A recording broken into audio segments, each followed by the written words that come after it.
ஆதி அந்தமும் அவள்தான், நம்மை ஆளும் நீதியும் அவள்தான். அகந்தையை அழிப்பாள், ஆற்றலை கொடுப்பாள், அவள்தான் அன்னை மகாசக்தி. அந்த தாயில்லாமல் நான் இல்லை, தானே எவரும் பிறந்ததில்லை. எனக்கொரு தாய் இருக்கின்றாள், என்றும் என்னை காக்கின்றாள், தாயில்லாமல் நான் இல்லை. அற்புதமானவர்களே, எல்லோரையும் வணங்குகிறேன். ஒரு முக்கியமான ஒரு பதிவு தான் இது. ஏன்னா இந்த தாய்மை இன்றைக்கி பாருங்கள், நாட்டில் நடக்கிற அநியாயங்கள், நாட்டில் நடக்கிற அவலங்கள், சமூக குற்றங்கள், இந்த உலகத்தில் நேருகிற போர் முழக்கங்கள், போர்கள் எல்லாமே நீங்கள் யோசிச்சு பார்த்தீங்கன்னா, நாம் இன்னும் காட்டு மிராண்டி வாழ்க்கையிலேருந்து மேலலையோ, இல்லை நம்ம திருப்பி மறுபடியும் ரவுண்டு அடித்து நம்ம காட்டு மிராண்டி வாழ்க்கைக்கு தான் போகிறோமோ அப்படின்ற ஒரு எண்ணம் எனக்கு வருது. அந்த வகையில் தான் இந்த படம் அடிமைப்பெண் பார்த்திங்கன்னா ஒரு அற்புதமான ஒரு படம் மட்டும் சொல்ல முடியாது. ஒரு தாயினுடைய வாழ்வியினுடைய அடிமை விலங்கை ஒடிக்கிறது மட்டும் இல்லை, தாய்நாட்டினுடைய அடிமை விலங்கையும் சேர்த்து உடைக்கிறது தான் அந்த கதையை. பார்த்தீங்கன்னா விசாலமான படம். அந்த படத்தினுடைய பதிவை பற்றி, அந்த படத்தினுடைய நிகழ்வுகளை பற்றி தான் பகிர்ந்துக்கணும்னு ஆசைப்பட்டு வந்தேன். ஆனால் பாருங்கள், இப்போ தான் யோசனை பண்ணுறேன். இன்றைக்கி கூட காலையில் ஒரு செய்தி, இந்த பக்கத்தில் சூளைமேடில் சென்னையில் ஒரு 19 வயது மகன் ஒரு போதையில் அடிமையாகி தாய்கிட்ட அடிக்கடி சண்டை போட்டு அந்த தாயே அந்த பையனை வெட்டி கொண்டு வர்றாங்க. பார்த்திங்கன்னா ஒரு அவலமான ஒரு நிலை. இது இங்கே மட்டும்தான் நடக்குதுன்னு நினைக்காதீங்க. இப்போ உலகத்தில் தமிழ்நாடு தான் இப்போ போதை நாடாக மாறிப்போச்சு. பார்த்து நேற்று கூட சொல்கிறாங்க 11.19%.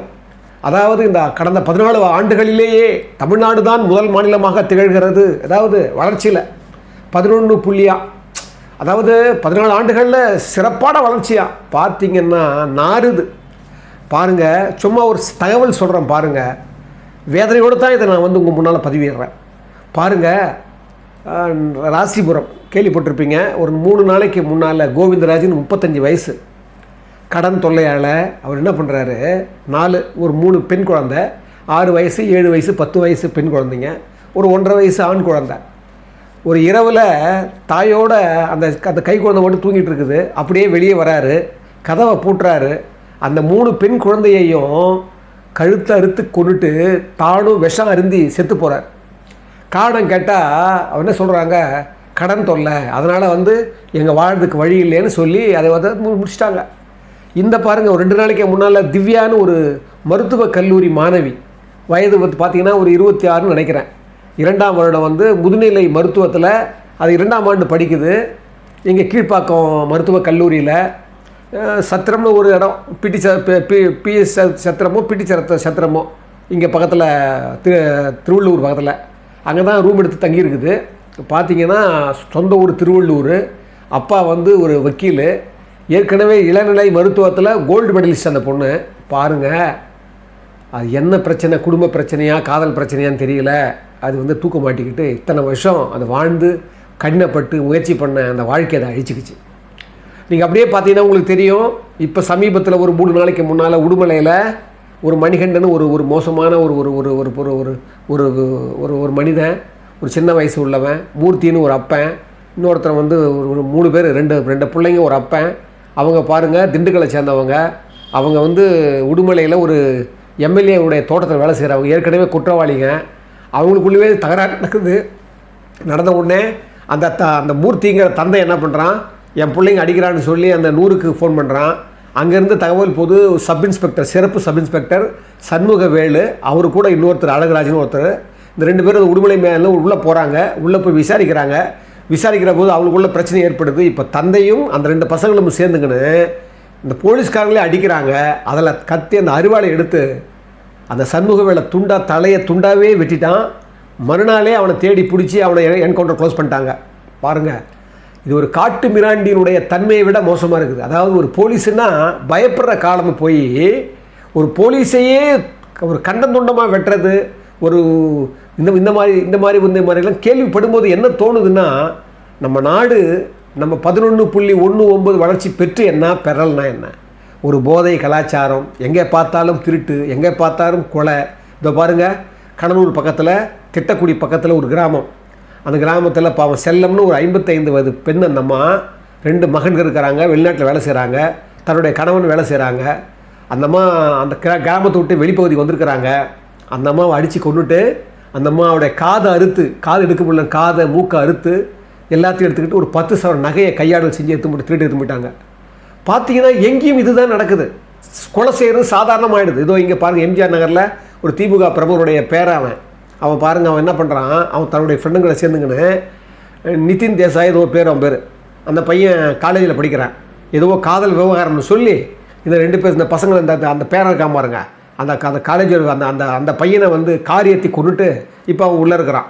பார்த்தீங்கன்னா கொலை செய்வது என்பது ஏதோ ஒரு வாய் சண்டை போடுவோம் பாருங்கள் அந்த காலத்தில், அது மாதிரி ஆகிப்போச்சு. இப்போ கொலைன்றது சாதாரணமாக ஆகிப்போச்சு. அவங்க அது மாதிரி நடக்குது. இங்கே பாருங்கள், பீகாரில் ஒரு ஆணவ கொலை நேற்று. அங்கே பார்த்தீங்கன்னா ஒரு மருத்துவக் கல்லூரி ஒரு நர்சிங் மாணவன் 2ஆம் ஆண்டு படிக்கிறான். அவன் ஒரு பெண்ணை விரும்புகிறான். அந்த பெண்ணையும் இவனையும் வீட்டை விட்டுட்டு கல்யாணம் பண்ணிக்கிறாங்க. அந்த பெண்ணினுடைய தந்தை என்ன பண்ணுறான், நேராக அவன் வந்து படிக்கிற அந்த மருத்துவ கல்லூரிக்கு போய் நேராக பகிரங்கமாக சொல்கிறான். காரணம் ஒன்று சாதிய கொலை, சாதியம், ஆணவ கொலை. உங்களுக்கு தெரியும், ஏற்கனவே கவின்னு ஒருத்தன் தூத்துக்குடியில் அந்த பையன் சாகடிச்சிட்டாங்க. அது ஒரு ஆணவ கொலையாக போயிட்டு இருக்குது. கொஞ்ச நாளைக்கு முன்னால் அஜித்குமாரை ஒரு திருட்டு கேஸில் போட்டு அந்த ஒரு போலீஸையே வந்து அடித்து கொண்டுடுது. அது பார்த்திங்கன்னா இன்றைக்கி கூட நேற்று கூட ஒரு மினிஸ்டர் என்ன பண்ணுறாரு, 2ஆம் தவணையாக, முதல் தவணையில் 7.5 லட்சம் கொடுத்துட்டாங்க. ஒரு வாழ்கிறதுக்கு நிலம் வந்து அரசு நிலத்தை வந்து கொடுத்துட்டாங்க. இப்போ இவர் இன்றைக்கி 25 லட்சம் கொடுத்துருக்குறாரு. அது இல்லாமல் எல்லா கட்சிகளும் போய் 5 லட்சம் கொடுக்குறாங்க. பாருங்கள், எலெக்ஷன் வரப்போகுது, அது ஒரு நடக்குது. இது வந்து செயல்முறை. இதுவே எலெக்ஷன் வராமல் ஒரு 3 வருஷம் இருந்ததுன்னா யாரும் கவனிக்க மாட்டாங்க. இங்கே நம்ம என்ன சொல்கிறதுன்னா, சொல்லி நம்ம குற்றவாளி ஆகிடுவோன்னு பயமாக இருக்குது. என்னென்னா நடக்கிற இதெல்லாம் ஒரு 2-3 நாள் இந்த ஒரு வாரத்துக்கு நடந்த கதைகள். இதெல்லாம் வாழ்க்கை என்னன்னு தெரிஞ்சுக்கிறதுக்கே முன்னாலேயே இவங்க என்ன பண்ணுறாங்க, யாருக்காக வாழறோம், எதுக்காக வாழறோம், என்னத்துக்கு நம்ம இதெல்லாம் செய்கிறோன்னு ஒருத்தர் அந்த அந்த அந்த அவமானமே இல்லை.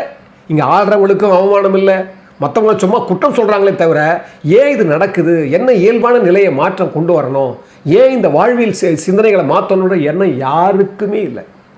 ரொம்ப அவலமான ஒரு நிலையில் தான் நான் எதுக்கு சொன்ன அந்த அடிமைப்பெண் பாட்டு சொன்னேன்னா, ஆதி அந்தமும் அவள்தான், நம்மை ஆளும் நீதியும் அவள்தான், அகந்தையை அழிப்பால் ஆற்றலை கொடுப்பால் அவள்தான் அன்னை மகாசக்தின்னா. அப்படின்னா நம்ம தாய் மட்டும் இல்லை, அன்னை. இன்றைக்கி பார்க்குறோம், தாயே கொள்கிற பிள்ளைகளே வெட்டி கொள்கிற தாய்ங்க, எத்தனை செய்திகள் பார்க்குறோம் நாம். இதெல்லாம் ஏன் நடக்குது? நாம் இந்த நாட்டில் வாழ்ந்துக்கிட்டு போது நமக்கு என்ன கடமை இருக்குது? இதை எப்படி சரிப்படுத்த போகிறோம்? இதை எப்படி நெறிப்படுத்த போகிறோம்? இதை எப்படி இது வந்து வாங்கி நம்ம இதை வந்து கொஞ்சம் கொண்டு வந்து இந்த வெளியில் இதை எப்படி பண்ண போகிறோம்? குற்றப்பதிவாக நான் இந்த பதிவை சுமக்க விரும்பலை. ஏன்னா மனது ரொம்ப வேதனைப்பட்டு வெந்து போய் தான் இந்த பதிவை நான் சொல்கிறேன். அந்த வகையில் தான் நான் என்ன நினைக்கிறேன், இன்றைக்கி நாம் இதெல்லாம் கொண்டு வந்து நாம் உள்ளத்தில் அன்பு கொண்டு வரலன்னா, அந்த அன்பு நிலையை கொண்டு வரலன்னா நிச்சயமாக நம்ம கடை தரவே முடியாது. பாருங்கள், இன்றைக்கி ஒருத்தர் பெரிய இன்றைக்கி ஆளுங்கட்சி கூட்டணி தலைவர் சொல்கிறாரு, அதாவது திராவிட இயக்கத்தில் பார்ப்பனியத்தை புகுத்தினவர் எம்ஜிஆர்னு ஒரு விமர்சனம் உண்டான். அது மட்டும் இல்லை, ஒரு பார்ப்பனிய பெண்ணையே திராவிட இயக்கத்தின் தலைவராக பாதை வகுத்தவரான் அவர். யார்? எம்ஜிஆர் அப்படின்னு ஒரு பெரிய அவர் யாருன்னா, இந்த உலகத்தில் ஒரு 4 அறிவாளி தாங்கிறாங்க. அந்த 4 அறிவாளி நம்ம தமிழ்நாட்டில் தான் இருக்காங்க. அதில் ஒரு முக்கியமான அறிவாளி அவர் உலகத்தில் அவர் வந்து வானத்தை கிழிச்சு வந்து குச்சவர் சொல்கிறார். கொஞ்சம் படிக்கணும், அவர் வாழ்க்கை சரித்திரத்தை படிக்கணும். எம்ஜிஆர் சொல்லுவார், இதே விமர்சனம் வரும்போது சொல்லுவார், அவரிடம் இருந்த வக்கீல் பார்ப்பனியர், ஞாபகம் வச்சுக்கோங்க. வித்வான் வை லட்சுமணன் ஒருத்தர் கூட நண்பர், அவர் ஒரு பார்ப்பனர் கூட. அப்பயே சொல்லுவார் அவர், அப்போ அவங்கெல்லாம் வந்து பார்ப்பனர் தான் வச்சுக்கிட்டேன்னா, என்னையா பேசுகிறீங்க? மறுபடியும் நீங்கள் வந்து அங்கே பிறந்தா என்ன பண்ணியிருப்பீங்க? நீங்கள் இப்போ சொல்கிறீங்களே, நீங்கள் அங்கே பிறந்தவங்க என்ன பண்ணியிருப்பீங்க? ஒரேடியாக சாதி அந்த வியாதியை என்றைக்கு தான் விட போகிறீங்க? இதை வச்சு அரசியல் நடத்துட்டீங்க, வாழ்ந்துக்குங்க. மக்களுக்கு வந்து சுதந்திரம் கொடுக்கறதுக்கு நீங்கள் வரல, நீதி நெறிக்காக நீங்கள் வரல. நாட்டில் நடக்கிற இவ்வளோ விஷயம் நடக்குது. ஒரு குடிக்கிற தண்ணியில் விஷம் கலக்கிறத விட மோசமானது மலம் கலக்கிறது. அதை கூட உங்களால் சரி பண்ண முடியல, அதை கூட உங்களால் ஒரு நீதி வாங்க முடியல. நீங்கள் பேசிகிட்டு இருக்கிறீங்க, பெரிய பிஸ்தா மாதிரி பேசிக்கிறீங்க. வயிறு இறுதியா, வேணாயா, விடுங்கய்யா, வேணாயா, வியாதி எல்லாம் போயிடுங்கய்யா. அந்த அந்த அந்த அந்த அந்த மகானை பற்றி பேசக்கூட அருகதை கிடையாதுயா. அந்த வார்த்தையை சொல்கிறக்கூட உங்களுக்கு அருகது கிடையாதுயா. ரொம்ப வயிறு எரியுது பார்த்த உடனே. என்னையா பேசுகிறீங்க நீங்கள்? அந்த அடிமை பெண்ணை பற்றி கே சங்கர், அவர் டாக்டர் இயக்குனர் பாருங்க, அவர் சொல்லுவார். அப்போ புரிஞ்சுக்குங்க அதில் எவ்வளோ விஷயம் இருக்குதுன்னு. 3 விஷயம் சொல்கிறேன், கேட்டுக்குங்க. அடிமை பெண்ணில் முதல் ஆரம்பிக்கும் போது 1967 ஆரம்பிச்சிட்டார் அந்த படத்தை. பார்த்தீங்கன்னா அப்போ தான் சுடப்படுறாரு. ஜனவரி 12 சுடப்படுறாரு. சுடப்பட்ட உடனே கொஞ்சம் வளர்ந்து போச்சு. படம் வளர்ந்து போன பிறகு என்ன பண்ணுறாரு, சரி இது சரிப்படாது சொல்லி என்ன பண்ணுறாரு, அதையே தட்டிட்டு வேற புதுக்கதை கொண்டாடுறாரு. முதல்ல தயாரித்து டைரக்ட் பண்ணதே எம்ஜிஆர் தான். அந்த தயாரிப்பு டைரக்ஷன் எம்ஜிஆர் தான் பண்ணார். பார்த்தீங்கன்னா என்ன பண்ணாங்க எல்லாம், உடனே என்ன செஞ்சாங்க, இது போயிடுச்சுன்னு சொன்ன உடனே அப்போ தான் கே சங்கர் சாரை கூப்பிட்றாரு. யார், எம்ஜிஆர் கூப்பிட்டு சொல்கிறாரு, நீங்கள் டைரக்ட் பண்ணுங்க சொன்ன உடனே அவர் வருத்தப்படுறாரு. என்னென்னா, ஏற்கனவே இந்த படம் ஆரம்பிக்கும் போது தான் உங்களுக்கு ஷூட் பண்ணாங்க, இந்த இந்த இந்த இதுக்கப்புறம் நீங்கள் வந்து மறுபடியும் அந்த தேவையில்லை, இது நான் என்ன ஆகுமோன்னு பயமாக இருக்குன்னு சொன்ன உடனே எம்ஜிஆர் அவருக்கு ஆறுதல் கொடுத்து, கவலைப்படாதீங்க, அதையே தூக்கி போட்டாச்சு, இது வேறு கதை, புது கதை, நம்ம புதுசாக தான் பண்ண போகிறோம், நீங்கள் களத்தில் இறங்குங்க அப்படி தட்டி கொடுத்து அவரை உள்ளே கொண்டு வரார். நல்லா கவனிங்க, அவருடைய அனுபவத்தை சொல்கிறார். நான் இதில் சொல்லும்போது முத்தாய்ப்பாக சொல்ல போகிறேன் அந்த அடியப்பனுடைய கடைசி விஷயத்தை. ஒரு 3-4 விஷயம் மட்டும் பகிர்ந்துக்கலாம். முதல் விஷயம், அவர் சொல்கிறாரு சங்கர் சார், இந்த படம் வந்து கேட்ட உடனே, கதையை கேட்ட உடனே பார்த்தா அப்படிப்பட்ட மாறுபட்ட சம்பவங்கள், திருப்பங்கள்லாம் நிறைய இருந்தது. இதுக்கு அளவிட முடியாத ஒரு உழைப்பை கொடுக்கணும்னு நான் முடிவு பண்ணேன். அப்போ என்ன செய்யலாம்னு நினைக்கும் போது, முதல்ல ராஜஸ்தானில் போய் நாங்கள் ஷூட்டிங் போகிறோம், ஜெய்ப்பூரில். அவர் சொல்கிறாரு, பாருங்கள், முதல்ல போன உடனே எம்ஜிஆர் செஞ்ச வேலை என்னென்னா, அப்போல்லாம் பிற்படுத்த ஒரு நிறைய வருமானம் இல்லாத மாநிலங்கள் தான் ராஜஸ்தான்லாம், உங்களுக்கு தெரியும். அப்போ முதல்ல போன உடனே ஒரு பெரும் தொகையை நிவாரண நிதியாக கொடுத்தாராம் ராஜஸ்தானுக்கு எம்ஜிஆர். அப்படிப்பட்ட ஒரு நிவாரண நிதி கொடுத்த உடனே சென்ற இடமெல்லாம் எம்ஜிஆருக்கு பேராம். எங்கே பார்த்தாலும் மக்கள் ஆரவாரமா, எங்கே வந்து அவங்களை அனுமதி கேட்டால் கூட அந்த இடத்த கொடுத்துருவாங்களாம். அந்த மாதிரி பாருங்கள், எம்ஜிஆர் ஒரு முதல்ல போனவுடனே செஞ்சது அப்படி தான் முதல்ல செஞ்சாராம். செஞ்சுட்டு ஜெய்ப்பூர் அரண்மனை ஷூட்டிங் போனால், அந்த ஷூட்டிங் போகிற இடத்துல பார்த்தீங்கன்னா எங்கே பார்த்தாலும் வெளிச்சமே இல்லாத பகுதிகள் நிறைந்தது தான் அந்த ஜெய்ப்பூர் அரண்மனையில். அங்கெல்லாம் திரு ராமமூர்த்தி, அவர் தான் கேமராமேன், அவர் எம்ஜிஆர் சொல்லி இந்த லைட்டு வேணும் அந்த லைட்டு வேணும்னு சொல்லி இடத்த உடனே ஏற்பாடு பண்ணி அந்த லைட்டெல்லாம் கொண்டு வர சொல்லி எல்லா எடுக்காத இடத்துலலாம் எடுத்தாங்களாம். அது மட்டும் இல்லையா, அவங்களுடைய உத்தரங்கள், சுவர்கள், எங்கே அந்த அந்த நிற்கிது பாருங்கள் தூண்கள், இதெல்லாம் எல்லாத்துலேயுமே கண்ணாடி பதிச்சிருக்குமா. இதில் எப்படி எடுக்க போகிறோம், ரிஃப்ளெக்ஷன் ஆகுமே, நம்ம எடுக்க முடியாது, நம்ம எடுக்கும்போது கேமரா தெரியுமேன்னு சொல்லி என்ன பண்ணாங்களாம், ரொம்ப கடினப்பட்டாங்களாம் கே சங்கர் சாரும் கேமராமேன் ராமூர்த்தி சாரும். அது கூட எம்ஜிஆர் என்ன பண்ணாராம், கவலைப்படாதீங்க அதை நான் பார்த்துக்கிறேன்னு சொல்லி நிறைய யோசனைகளும் நிறைய திட்டங்களை வகுத்து என்ன பண்ணாங்களாம், அது ரிஃப்ளெக்ஷன் ஆகாத மாதிரி எம்ஜிஆர் தான் என்ன பண்ணாங்க, ஒவ்வொரு இடத்துலையும் சொன்னாராம். சொல்கிறார், குறிப்பிட்றாரு கே சங்கர் சார், நானும் ராமமூர்த்தியும் எம்ஜிஆர் என்ற பல்கலைக்கழகத்தினிடம் நாங்கள் அடிமைப்பெண் படம் முழுவதும் பாடம் படித்து கொண்டோம் அப்படிங்கிறது குறிப்பிட்றாரு. எவ்வளோ பெரிய விஷயம் பாருங்கள். டைரக்டர் கே சங்கர் சார், அங்கே ராமூர்த்தி சார் கேமராமேனு, அவங்க சொல்கிறார் கே சங்கர் சார், இதெல்லாம் எங்களுக்கு தைரியம் கொடுத்து எடுக்க சொல்கிறது யாருன்னா திரு எம்ஜிஆர் அவர்கள். நாங்கள் பல்கலைக்கழகம் மாதிரி இருந்து எங்களுக்கு ஆலோசனை கொடுத்து நாங்கள் படத்தை நாங்கள் எடுக்கிறோன்றார் சொல்கிறாரு. அந்த படத்தில் அவர்கிட்ட கற்றுக்கிட்ட விஷயம் சொல்கிறார். எப்படியெல்லாம் பாருங்கள், நீங்கள் பாருங்கள், அதெல்லாம் யோசிச்சு பாருங்கள். அப்போ தெரியும் உங்களுக்கு சந்திரபாபுக்கு அவருக்கும் பெரிய பிரச்சனை இருந்தது. சந்திரபாபு இவரை பற்றி மோசமெல்லாம் விமர்சித்து பண்ணிட்டாரு. ஏன் திரு சக்கரபாணி அவர்களை அவர் வந்து ஒரு நாற்காலி எடுத்து அடிக்கிற அளவுக்கு போயிட்டாருன்னு கூட நான் படிச்சிருக்கிறேன். அந்த மாதிரியெல்லாம் இருந்து கூட திரு எம்ஜிஆர் அவர்கள் சந்திரபாபு கூப்பிட்றாரு நடிக்கிறதுக்கு, ஒரு பாத்திரத்தில் நடிக்கிறதுக்கு. எல்லோரும் ஆச்சரியப்படுறாங்க, சந்திரபாபு வந்து ஏன் கூப்பிடணுன்னு.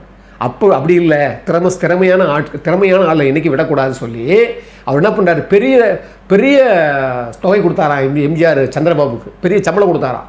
அந்த சம்பளம் கொடுத்து சந்திரபாபு நடிக்க வைக்கிறாராம். அவர் சொல்கிறார் கே சங்கர் சார், நான் அவரிடம் அங்கே அந்த இடத்துல கற்றுக்கிட்டது என்னன்னு சொன்னால், திறமையானவர்களை நாம் என்றைக்குமே விட்டுறக்கூடாது, எந்த காரணத்துக்காகவும்.